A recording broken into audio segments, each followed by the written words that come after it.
परिवेश का अकेलापन व्यक्ति के अकेलेपन से को और अधिक पीड़ादायक बना देता है।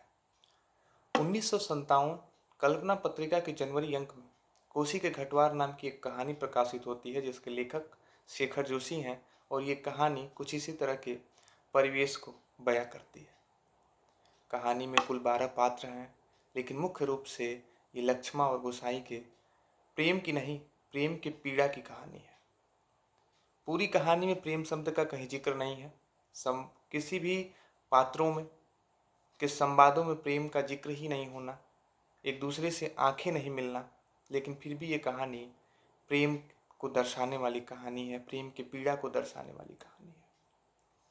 कहानी में होता क्या है कि धर्म सिंह नाम के एक हवलदार होते हैं, जो अपने यूनिफॉर्म में उस गांव में आए होते हैं और गुसाई उनकी यूनिफॉर्म को देखते हुए, उनकी क्रीच वाली पैंट को देखते हुए, इसके मन में भी एक चाह, एक जिज्ञासा, एक उत्साह पैदा होता है, एक उत्सुकता पैदा होती है कि मैं भी फौज में जाऊंगा और इस तरह की वर्दी पहनूंगा।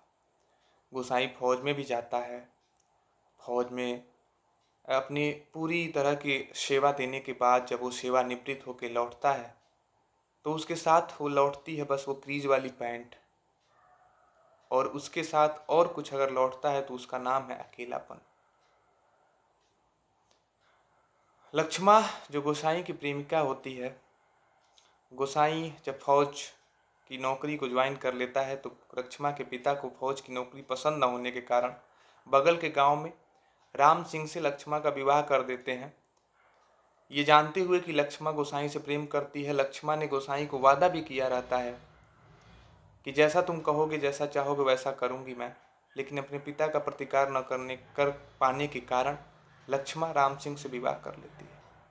लेकिन जब गुसाई फौज से लौट के आता है तो वो केवल उस क्रीज वाली पैंट में अपने अकेलेपन के साथ लौट के आता है, और इन सारी घटनाओं का कारण वो क्रीज वाली उस पैंट को देता है। करता क्या है कि वो कोसी जो उस उत्तराखंड के छोटी सी जगह से पहाड़ों के बीच से निकलने वाली नदी थी, ये उस कोसी की बात नहीं है जो चीन और तिब्बत से होकर बिहार तक आती है। वो कोसी नदी नहीं है, ये छोटी सी कोसी जो उत्तराखंड के पहाड़ों के बीच में है। उस कोसी के नज़दीक में उसके नदी के जलधारा को बांध बना के घट बनाया जाता है। उस घट को चलाता है गोसाई। गोसाई के उस घट में बहुत लोग अनाज पिसाने आते हैं। वो एक एक कर लोगों को मना भी कर देता है। एक स्त्री आती है, उसको मना कर देता है। एक और स्त्री आती है, उसको मना कर देता है। लेकिन ऐसे ही एक दिन जब लक्ष्मा अपने अनाज को पिसाने आती है तो लक्ष्मा को मना करता ही है, लेकिन वह गोसाई उसको देख के जान जाता है कि ये तो लक्ष्मा है। लक्ष्मा जिसकी हालत पति के मरने के बाद बहुत ही खराब अवस्था में थी या फिर दयनीय स्थिति में थी, गोसाई उसकी मदद करना चाहता है रुपए पैसों से, यहाँ तक कि उसके आटे में, उसके पिसान में अपने हिस्से का भी पिसान मिला देता है। लेकिन लक्ष्मा ये सब लेने से इनकार कर देती है।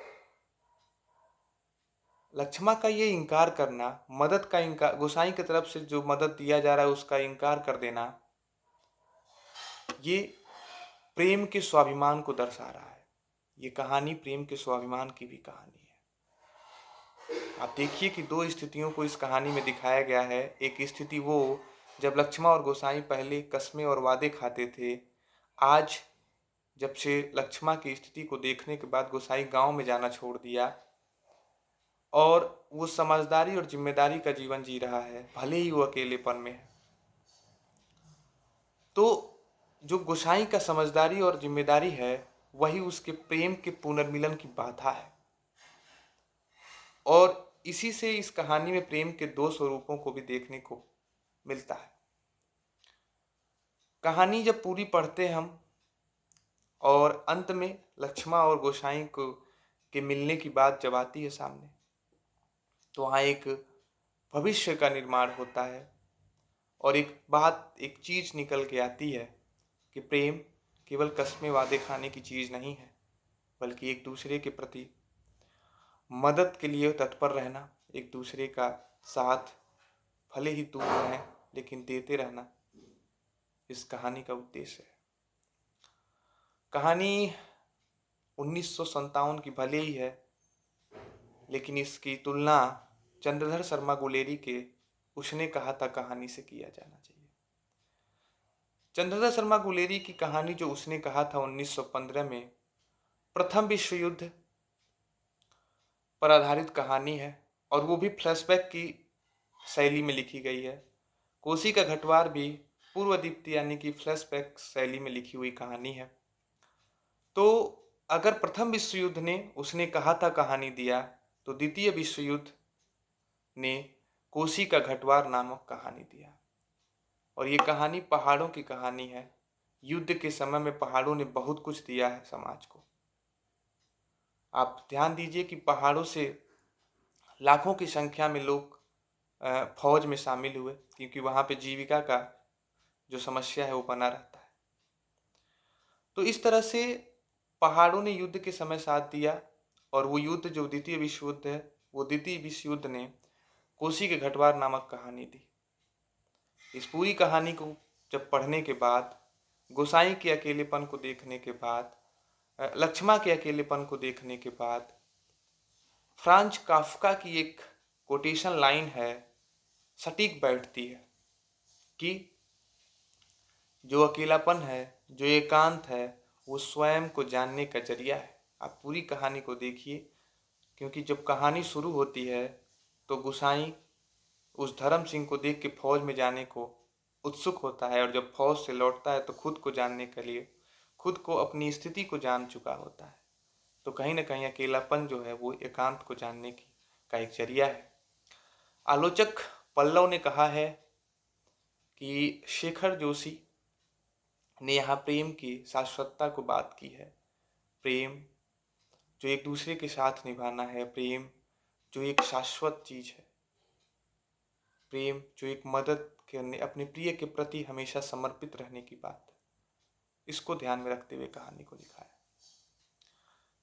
उम्मीद करता हूँ कि कोसी के घटवार कहानी आपको समझ आई होगी। इसके नोट्स के लिए आप हिंदी वात्सल्य पे जरूर बने रहें। नोट्स भी जल्द ही डालूंगा। हैंड रिटेन नोट्स जल्द ही आपको चैनल पे देखने को मिल जाएगी। तो बने रहिए चैनल के साथ। तब तक के लिए नमस्कार।